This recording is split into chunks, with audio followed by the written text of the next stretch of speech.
کس طرح کسی عمل کو سنت بنانے کے لیے اللہ پاک ایک طریقہ اختیار فرماتا ہے۔ تصوف کے مختلف حقائق بھی بیان ہو رہے ہیں، رسوم بھی بیان ہو رہے ہیں۔ حضرت یوسف علیہ السلام کو خبر ملی کہ میرے والد گرامی سیدنا یعقوب علیہ السلام کی بینائی چلی گئی۔ بھائیوں نے بتایا تو چاہتے تو دعا کر دیتے، ٹھیک ہے یا نہیں، کہ باری تعالیٰ میرے والد کی بینائی لوٹا دے، تو اللہ لوٹا دیتا، لوٹاتا یا نہیں لوٹاتا؟ لوٹا دیتا۔ یعقوب علیہ السلام خود ہی دعا کر دیتے، ان کا خود بھی دعا کرنا ثابت نہیں، بس صابر رہے۔ بیٹوں نے کہا کہ باپ کی بینائی نہیں رہی، تو یوسف علیہ السلام نے بجائے دعا کرنے کے، قرآن بتاتا ہے دعا کا کوئی ذکر نہیں، ہاتھ اٹھا کے اللہ کو دعا کریں، ہاتھ اٹھا کے اللہ کے حضور دعا کریں، اس کا ذکر نہیں ہے قرآن میں، بلکہ اپنا قمیض اتار کے دیا، فرمایا اذهبوا بقمیصی ھذا فالقوہ علی وجہ ابی یأت بصیرا، میرا قمیض لے جاؤ اور میرے والد کی آنکھوں پر، ان کے چہرے پر رکھنا، بینائی لوٹ آئے گی۔ اب کیا اللہ کا نبی شرک سکھا رہا ہے؟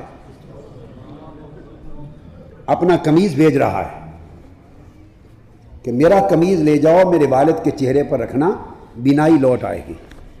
نتیجتاً آپ کے بھائی آپ کا قمیض لے آئے، حضرت یعقوب علیہ السلام کے چہرے پر، آنکھوں پر قمیض رکھا، فلما ان جاء البشیر القاہ علی وجہہ فارتد بصیرا، اب قرآن کہتا ہے وہ قمیض ان کی آنکھوں پر رکھا، وہ بینا ہو گئے۔